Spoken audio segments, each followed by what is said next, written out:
ปีเก่าล่วงไปแล้วปีเมื่อเกียวได้มาถึงสุขสบายดีปีเมื่อลาว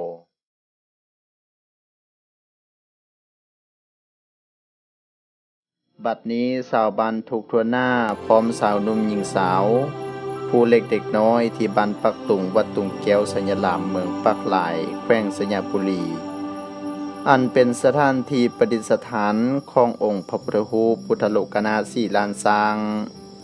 ซึ่งเป็นพระคูบ้านคูเมืองของชาวบ้านปักตุงและบ้านใกล้เฮือนเคียง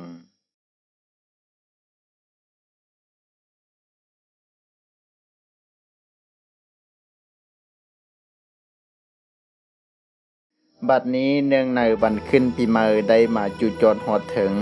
ชาวบ้านทุกทั่วหน้าก็ได้ร่วมจิตร่วมใจกันตกแต่งน้ำอบน้ำหอมด้วยน้ำอันบริสุทธิ์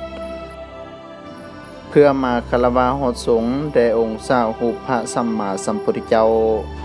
เพื่อสร้างลังคัดสีสวีบันองค์พระพุทธรูปให้สะอาดผ่องใสเปรียบดังการสร้างล้างจิตใจที่ขุ่นมัวเศร้ามองที่พวกเขาได้สะสมกันมา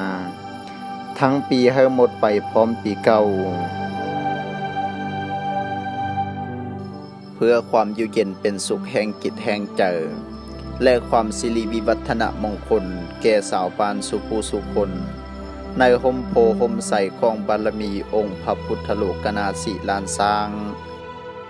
ตั้งแต่นี้เมื่อหน้าให้ปวงชนพร้อมกันอยู่ห่มอยู่เย็นอยู่ดีมีสุขปราศจากทุกโศกโรคภัยขึ้นเหนือลองไต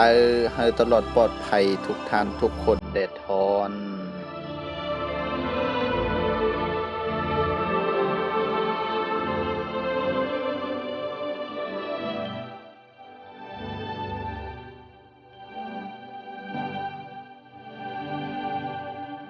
จงปกปักรักษา